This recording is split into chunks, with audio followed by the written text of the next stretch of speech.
Very simple. CEO Tony Zhu from Doordash believes in punishment. Punishing the people ordering food with higher fees, punishing the drivers, punishing the cities for change like Seattle.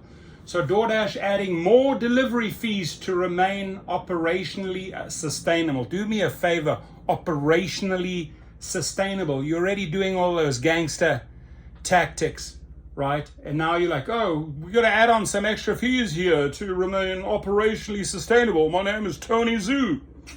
Come on, dude.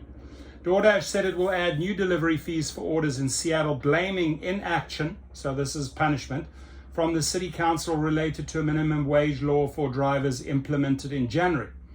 The food delivery giant will add a $1.99 fee for certain long distance orders and set a $1.99 minimum service fee for orders made by subscribers of its Dash Pass program. So Seattle, listen up. If you're ordering Doordash, this is not on the driver. This is the company punishing you, right? They don't like the fact that the drivers got minimum wage and now they want to gouge once again. Who are they screwing over? You, the person ordering the food. Doordash said in a blog post Monday that its new fees, which go into effect August the 1st, basically in 2 days' time, are necessary to remain operationally sustainable in Seattle. Tony Zhu, you're only doing yourself more harm. You know, people eventually like, fuck off, we've had enough, right? So keep on pushing that envelope. The companies say demand has fallen since then, with drivers waiting longer for orders and restaurants losing revenue. They have lobbied lawmakers to lower the minimum wage standard for drivers. Seattle City Council President Sarah Nelson in April introduced a bill that would have lowered the wage standard from $26.40 to $19.97 per hour. The council was set to vote, but abruptly postponed the vote. It remains unclear when or if Seattle lawmakers will vote on potential changes. Doordash said previously that it would remove its $5 fee if CB 120775 passed. In the blog post, Doordash says it continues to lose money in the market due to the minimum pay ordinance. It was our sincere hope that these additional fees could be avoided, but the city council's inability to reach a compromise that would reduce costs even marginally has left us with few options.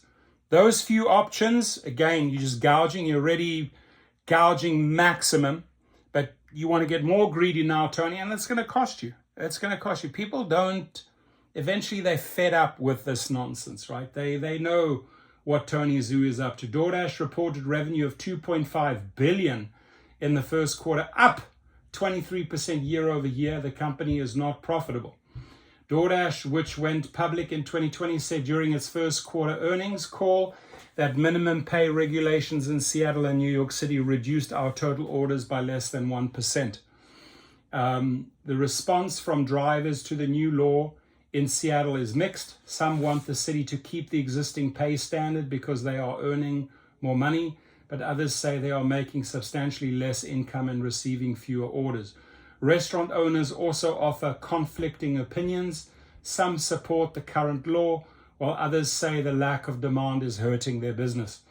The situation in Seattle is being watched as part of a broader battle between tech-fueled food delivery companies against lawmakers setting the minimum wage regulations. Uber and Lyft spent the past 2 years fighting minimum wage laws in Minnesota. Doordash said recently that a new minimum pay law in New York City has been devastating.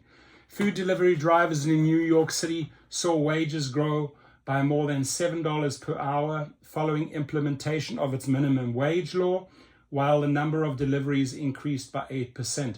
The impact of Seattle's law is harder to assess as the city does not require companies to provide detailed data. Seattle has become a testing ground for the impact of labor standards in a growing food delivery market facilitated by tech companies that tout the flexibility and independence offered by their platforms, but have come under scrutiny for their impact on workers and restaurants. Look, Tony Zhu, all I can say, he took $400 million that 1 year. Record numbers. This guy is Dr. Greed. Your thoughts, please.